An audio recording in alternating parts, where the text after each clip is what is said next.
Marriage பரிகாரம் இதுக்கு எதை பற்றி பார்க்க போகிறோம்னா, மேஷம் ராசி அஸ்வினி நட்சத்திரத்தில் பிறந்தவங்களுக்கு ஆண் பெண் ராசி யாருக்கு ஒத்து போகும், திருமணத்தில் யாருக்கு ஒத்து போகாது, எந்த மாதிரி பார்த்திங்கன்னா அவங்களுக்கு கூடிய மதிப்பெண்கள் இருக்குன்னு சொல்லிட்டு பார்க்கலாம். ஸோ அவங்களுக்குள்ளே பொருந்தான்னு சொல்லுவாங்கள்ல, அதை பார்க்கலாம்.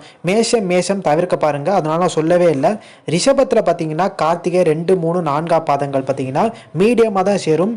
அதே ரிஷபத்தில் ரோகிணி பார்த்திங்கன்னா நல்லாவே சேரும். மிருகசீசம் 1, 2 பாதங்கள் பார்த்தீங்கன்னா மீடியமாக தான் சேரும். அதே மாதிரி பார்த்தீங்கன்னா மிதுனம் பார்த்தீங்கன்னா மிருகசீசத்தோட 3, 4 பாதங்களில் பார்த்தீங்கன்னா சேரவே சேராது, பார்க்கவே வேண்டாம். அதே மாதிரி மிதுனமில் பார்த்தீங்கன்னா திருவாதிரை சேரவே சேராது. மிதுனத்தில் பார்த்தீங்கன்னா புனல் பூசம் 1, 2, 3 பாதங்கள் பார்த்தீங்கன்னா சேரவே சேராது. இப்போ கடகம் சேருமான்னு கேட்டிங்கன்னா கடகத்தில் பார்த்தீங்கன்னா புனல் பூசம் 4ஆம் பாதம் இருக்குது.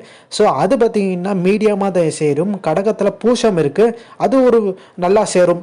அதே மாதிரி கடகத்தில் பார்த்தீங்கன்னா ஆயிலியம் பார்த்தீங்கன்னா துளி கூட சேராது. சிம்மத்தில் பார்த்தீங்கன்னா மகர நட்சத்திரம் பார்த்தீங்கன்னா மேஷராசிக்கு சேருமான்னு கேட்டிங்கன்னா துளி கூட சேராது. ஸோ இப்போ சிம்மத்தில் பார்த்தீங்கன்னா பூரம் இவங்களுக்கு சேருமான்னு பார்த்தீங்கன்னா ஒரு மீடியமாக நல்லா சேரும். அதே மாதிரி உத்திரம் 1ஆம் பாதம் பார்த்தீங்கன்னா சேருமா பார்த்தீங்கன்னா அது ஓரளவுக்கு தான் சேரும். பெரிய லெவலுக்கு ஆகாவோன்னு சொல்கிற அளவுக்குள்ள மீடியமாக தான் இருக்குது. அதே மாதிரி கன்னி ராசினர் பார்த்தீங்கன்னா உத்திரம் 2, 3 பாதங்கள் பார்த்தீங்கன்னா துளி கூட சேராது, அதை பார்க்க தேவையில்லை. கண்ணியில் அஸ்தம் இருக்கும், அதுவுமே சேராது.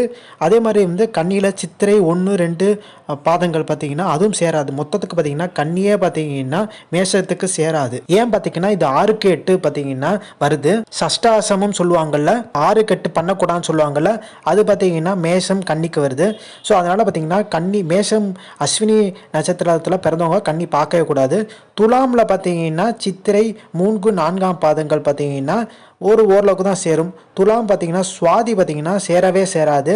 துலாம் பார்த்தீங்கன்னா விசாகம் 1, 2, 3 பாதங்கள் பார்த்தீங்கன்னா ஓரளவுக்கு சேரும். விருச்சிகம் பார்த்தீங்கன்னா விசாகம் 4ஆம் பாதம் பார்த்தீங்கன்னா ஓரளவுக்கு சேரும். அதே மாதிரி பார்த்தீங்கன்னா விருச்சிகத்தில் அனுஷம் பார்த்தீங்கன்னா நல்லா சேரும். ஆனால் கேட்டை பார்த்தீங்கன்னா துளி கூட சேராது. தனுஷ் எடுத்திங்கன்னா 3ஆம் நட்சத்திரம் பார்த்தீங்கன்னா இல்லை சேராது, துளி கூட சேராது. அதே மாதிரி பூராடமும் பார்த்தீங்கன்னா ஓரளவுக்கு தான் சேரும். அதே மாதிரி தனுஷில் உத்திராடம் பார்த்தீங்கன்னா 1ஆம் பாதம் பார்த்தீங்கன்னா அது ஓரளவுக்கு தான், இப்போ ரொம்ப நல்லா இருக்குன்னு சொல்ல முடியாது, பரவாயில்லாமல் இருக்குது. ஸோ மகரம் பார்த்தீங்கன்னா உத்திராடத்தில் 2, 3, 4 பாதங்கள் பார்த்தீங்கன்னா ஓரளவுக்கு சேரும். ஆனால் மகரத்தில் பார்த்தீங்கன்னா திருவோணம் தான் நல்லா சேரும். ஸோ நல்லாவே பார்த்தீங்கன்னா மேஷம் அஸ்வினிக்கு பொருந்தர ராசி நட்சத்திரம் மகரம் திருவோணம் தான். மகரத்திலே பார்த்தீங்கன்னா ஆவிட்டம் 1, 2 பாதங்கள் பார்த்தீங்கன்னா ஓரளவுக்கு பரவாயில்லாமல் சேரும். அதே மாதிரி கும்பம் பார்த்தீங்கன்னா ஆவிட்டம் 3ஆம் 4ஆம் பாதம் வருது. ஸோ அதுவுமே ஓரளவுக்கு சேரும். அதே மாதிரி கும்பம் சதயம் நட்சத்திரம் பார்த்திங்கன்னா ஓரளவுக்கு சேரும். பூராட்டத்திரி 1, 2, 3 பாதங்கள் பார்த்திங்கன்னா ஓரளவுக்கு நல்லாவே சேரும். மீனம் பார்த்திங்கன்னா பூராட்டாது 4ஆம் பாதம் வருது, அதுவுமே நல்லா சேரும். மீனம் முழுக்காவே பார்த்திங்கன்னா மேஷத்துக்கு நல்லாவே சேரும். அதே மாதிரி மீனத்தில் பார்த்திங்கன்னா உட்டாராத்திரி கொஞ்சம் நல்லாவே சேரும். மீனத்தில் பார்த்திங்கன்னா ரேவதி துளி கூட சேராது, அது மட்டும் பார்க்காதீங்க. மீனத்தில் பார்த்திங்கன்னா ரேவதி மட்டும் பார்க்காதீங்க. மித்த ரெண்டுமே பார்த்திங்கன்னா பூராட்டாதை உட்டராத்திரி பார்த்திங்கன்னா ஓரளவுக்கு நல்லாவே சேரும். ஸோ மேஷம் பார்த்திங்கன்னா 6க்கு 8 ராசி கன்னி. ஸோ மேஷம் ராசினர் பார்த்திங்கன்னா பொதுவாகவே கன்னி ராசியை தவிர்க்க பாருங்கள். ஸோ இந்த இன்ஃபர்மேஷன் பிடிச்சா like, share, subscribe. Thanks for வாட்சிங் திஸ் வீடியோ.